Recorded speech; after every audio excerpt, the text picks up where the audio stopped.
हाँ जी बच्चे, हमारे पास maths class 9th chapter 7 introduction करनी है इसकी हम, ठीक है। इस इंट्रोडक्शन में चैप्टर हमारे पास ट्रायंगल, इसमें हमने ट्रायंगल की कॉन्ग्रुएंसी के बारे में पढ़ना है। सबसे पहले हमारे पास टू फिगर्स कॉन्ग्रुएंट कब होती हैं, सोचा आपने कभी?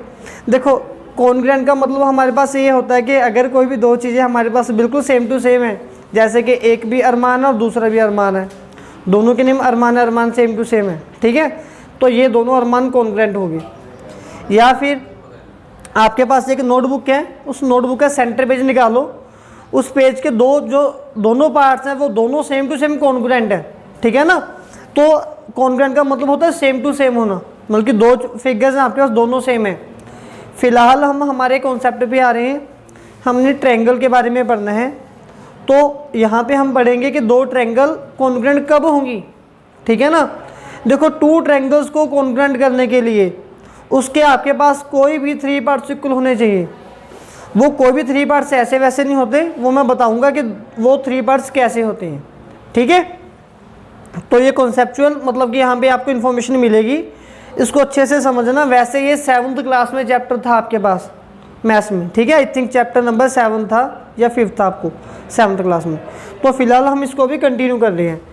देखिए सबसे पहले बच्चे, आपने टू ट्रायंगल्स को कॉन्ग्रुएंट हम कब बोलेंगे? मान लीजिए कि आपके पास टू ट्रायंगल्स हैं,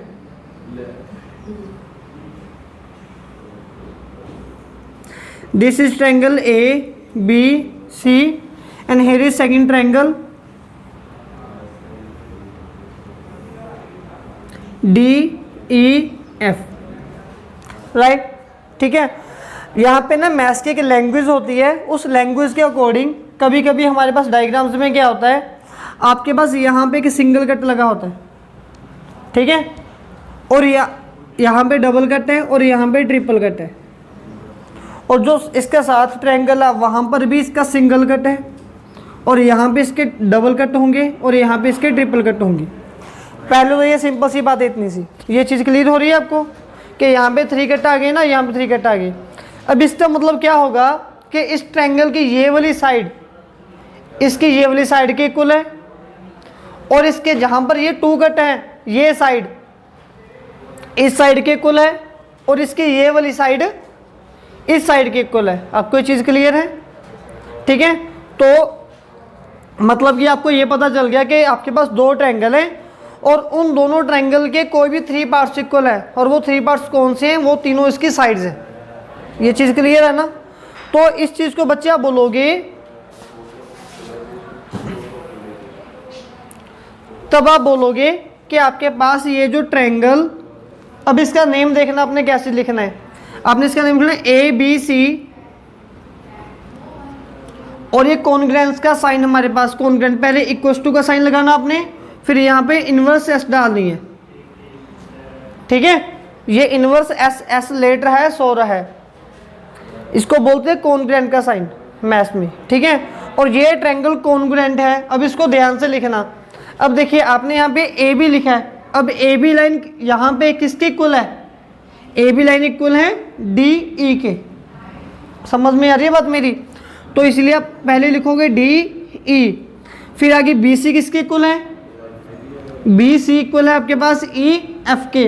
तो यहाँ पे जहाँ पर बी सी आ रहा है तो वहाँ पे यहाँ पे ई एफ आना चाहिए, तो बी के साथ ई तो है, तो यहाँ पे क्या आएगा? एफ। ये चीज़ क्लियर हुई आपको? अब मान लो किसी बच्चे ने इसको ऐसे लिख दिया कि ट्रायंगल ए बी सी ये कॉन्ग्रुएंट है ट्रायंगल एफ ई डी के। अगर आप बच्चे एक बार ऐसा बोल दो कि दोनों ट्रायंगल क्लियर कॉन्ग्रुएंट हैं, तो उसका मतलब ये होगा कि उसके सभी पार्ट्स आपस में इक्वल हैं। अब ये तो कहानी ऑपोजिट होगी। अब इसके अकॉर्डिंग आपकी ए बी लाइन किसकी इक्वल आ रही है? एफ ई के। लेकिन अब ए बी तो एफ ई के इक्वल बिल्कुल भी नहीं है, क्योंकि ए बी इक्वल आपके पास डी ई के। ये चीज़ क्लियर हो रही है आपको? थोड़ा और इजी कर देता हूँ। मान लीजिए ये आपके पास 5 सेंटीमीटर और ये भी है 5 सेंटीमीटर, ये है 6 सेंटीमीटर 6 सेंटीमीटर, और ये आपके पास आ गई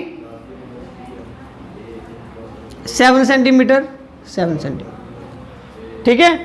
अब ये जो ए बी है वो डी ई की इक्वल आनी चाहिए 7 7 5 5 6 6, ठीक है। अब इसका मतलब ये होगा कि इसके सभी एंगल भी आपस में इक्वल हैं। एंगल ए किसके इक्वल आएगा, एंगल डी के। एंगल बी किसके इक्वल आएगा, एंगल ई के। और एंगल सी किसके इक्वल आएगा, एंगल एफ के, ठीक है। तो ये सबसे वेरी फर्स्ट प्रॉपर्टी आपके पास। अब आप यहाँ पे लिखोगे इसको bye which property, by side side side criteria, ठीक है। साइड साइड साइड का मतलब कि आपने कैसे बोल दिया कि दोनों ट्रायंगल कॉन्ग्रुएंट हैं, इसकी साइड साइड साइड को देखने के बाद। अब इसके सभी एंगल भी इक्वल होंगे और सभी साइड से इक्वल है ही है। दूसरी प्रॉपर्टी है जो हमारे पास। फिर कभी कभी हमारे पास क्या आता है, चलो फर्स्ट प्रॉपर्टी को मैं यहाँ पे लिख देता हूँ। ये था हमारे पास साइड साइड साइड क्राइटेरिया। अब साइड क्राइटेरिया हमारे पास आएगा साइड एंगल साइड। क्या होगा अगर आपके पास तीनों साइड्स इक्वल ना हो, तीनों साइड की इंफॉर्मेशन ना हो, लेकिन आपको टू साइड्स के बारे में पता हो, ठीक है।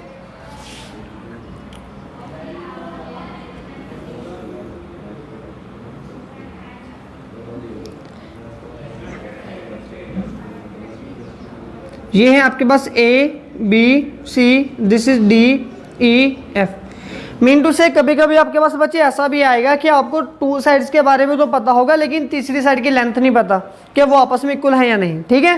तो उसमें भी हम हमारा काम चला सकते हैं। उसमें हमारा काम कैसे चलेगा, समझो इसको ध्यान से। साइड का मतलब है कि इस ट्रायंगल की कोई भी एक साइड इक्वल होनी चाहिए। एंगल का मतलब एक एंगल इक्वल होना चाहिए। साइड का मतलब अगेन साइड इक्वल होनी चाहिए। मतलब कि अगर टू साइड्स इक्वल आएंगी और एक एंगल इक्वल हो फिर भी हमारा काम बन जाएगा। पहली कंडीशन में क्या पढ़ा हमने कि तीनों साइड्स इक्वल हो, और अभी हम क्या पढ़ रहे हैं कि टू साइड्स इक्वल हो और एक एंगल इक्वल आ जाए। समझ रहे हो बात मेरी। पहली सिचुएशन में क्या था कि तीनों साइड्स इक्वल हो, और अभी मैं क्या बोल रहा हूँ कि चलो दो साइड्स, तो तीसरा क्या होना चाहिए, एंगल, क्योंकि हमें टोटल 3 पार्ट इक्वल चाहिए। अब वो जो तीसरा एंगल हो वो कौन सा होना, वो कोई भी एंगल नहीं होना चाहिए, वो इंक्लूडेड एंगल होना चाहिए। अब इंक्लूडेड एंगल मतलब कॉमन एंगल। वो कैसे, मान लो कि इसकी ये वाली लाइन इसके इक्वल है, ठीक है, और इसकी ये वाली लाइन इसके इक्वल है, तो इन दोनों में कॉमन एंगल कौन सा आ रहा है, एंगल बी। तो डेफिनेटली अगर ये वाला एंगल इस एंगल के इक्वल है फिर भी ये दोनों ट्रायंगल कॉन्ग्रुएंट है। क्लियर हुई बात। मैं ट्विस्ट लेके आऊंगा अभी इसमें जो आपके माइंड में डाउट है। अगर ये लाइन और इनके बीच में जो कॉमन एंगल है यही एंगल इक्वल होना चाहिए। मान लो कि मैंने बोल दिया ये दोनों साइड्स आपस में इक्वल हैं और तीसरा ये एंगल इक्वल है, तो क्या ये अब कॉन्ग्रुएंट है, मुझे नहीं पता। आप अभी नहीं बोल सकते कॉन्ग्रुएंट है या नहीं, क्योंकि ये जो तीसरा एंगल है ना, ये इन दोनों के बीच में कॉमन एंगल नहीं है, हमें इंक्लूडेड एंगल चाहिए था। मेरी बात क्लियर होगी आपको। तो इसीलिए एंगल ये नहीं होना चाहिए, एंगल आपके पास जो इन दोनों में कॉमन एंगल है वही होना चाहिए, ये वाला एंगल होना चाहिए था, ठीक है। तो ऐसे भी आप यहाँ पे लिखोगे कि triangle A B C congruent to triangle D E F by which property, side angle side criteria, ठीक है। तो फर्स्ट स्टेज में हमने क्या पढ़ा, कितनी साइड्स इक्वल पढ़ी, 3। दूसरी प्रॉपर्टी में क्या पढ़ा, कितनी साइड्स इक्वल हो, 2। और तीसरी, अगर आपके पास कोई भी एक साइड इक्वल हो फिर भी हम हमारा काम चला लेंगे, ठीक है। अगर आपके पास कोई एक साइड इक्वल हो ना फिर भी हमारा काम चल जाएगा। कैसे, अब उसको देखिए।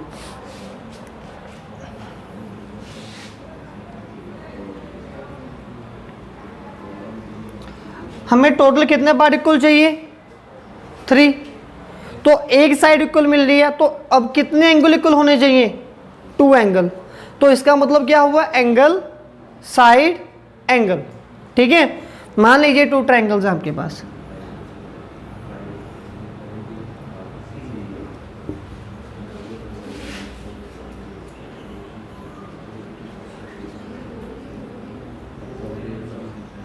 ठीक है जी। अब इसके एक ही साइड इक्वल है ना आपके पास, तो एंगल कितने होंगे, 2 एंगल इक्वल होंगे। कोई भी दो एंगल इक्वल मान लो, आप कौन कौन सा एंगल मानोगे इक्वल? मान लो एक तो एंगल बी इक्वल है किसके? एंगल ई के। फिर एक एंगल सी इक्वल है किसके? एंगल एफ के।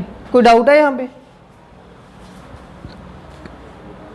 ये आपको बुक में गिवन होगा कि ये एंगल जितना है उतना ही ये है, जितना ये उतना ही ये है, ठीक है।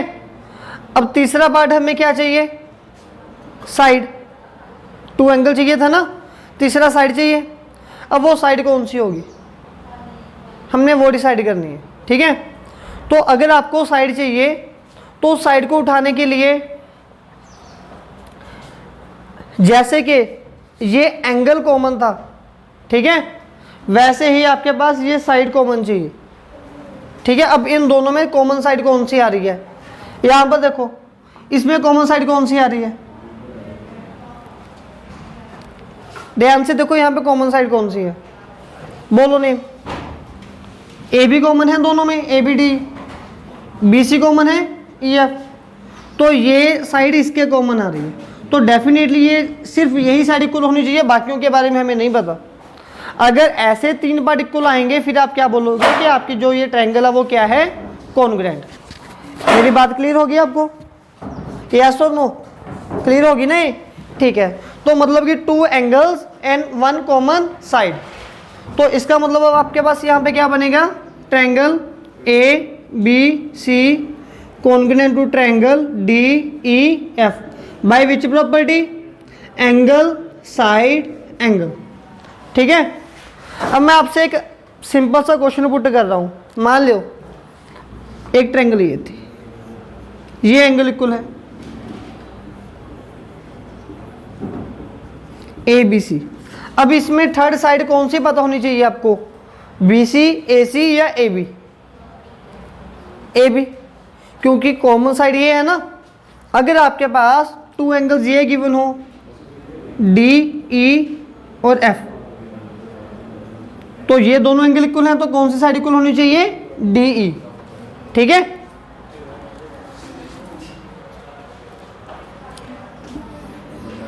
ओके, तो आपने पहले तो ये बात बोली कि तीनों साइड इक्वल हो तो आप बोल दोगे कि दोनों ट्रायंगल कॉन्ग्रुएंट हैं, राइट।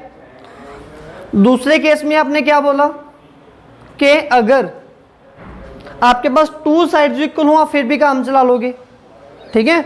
लेकिन जो टू साइड्स है ना, तो एंगल बिटवीन कॉमन एंगल होना चाहिए। फिर तीसरी बार में आपने बोला कि अगर चलो आपके पास एक साइड हो आप फिर भी काम चला लोगे, ठीक है। क्या अब आप ये बोलने वाले हो कि अगर कोई भी साइड इक्वल ना हो हम फिर भी काम चला लेंगे? ठीक है, ऐसा नहीं बोलना। एक बच्चे ने बोला था, उसको भी जेल होगी, ठीक है। तो बच्चे साइड तो एटलीस्ट वन आपको पता होनी ही चाहिए, ठीक है। अगर वन साइड पता है तो ये वाला कॉन्सेप्ट लगेगा, टू साइड पता है तो ये वाला, तीनों पता है तो ये वाला।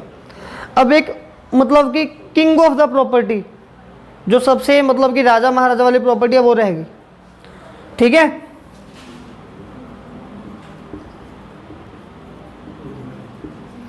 इसको बहुत सारे लोग बोलते हैं कि राइट हैंड साइड प्रॉपर्टी, लेकिन ये राइट हैंड साइड प्रॉपर्टी नहीं है, ठीक है, ये गलत है। इसकी फुल फॉर्म आपके पास होती है right angle hypotenuse and side property.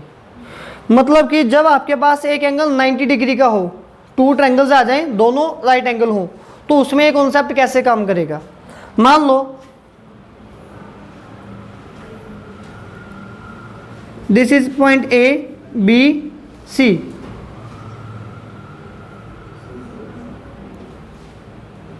D E F, ठीक है। चलो इसको मैं उल्टा उल्टा लिख के दिखाता हूं आपको। मैंने अपनी तरफ से लिख दिया डी ई एफ, ठीक है। अब इसके नेम में मेंशन है, इसके कौन से थ्री पार्टिकल होने चाहिए? अगर आपने right hand side property use करनी है ना, तो आपके पास कौन से पार्टिकल होने चाहिए? ठीक है, सबसे पहला पार्ट देखो ध्यान से, 90 डिग्री एक एंगल तो है ही है, इसको छोड़ो, ये तो हो गया राइट हैंड साइड। चलो एक एंगल इक्वल आ गया। आगे एच का मतलब क्या है?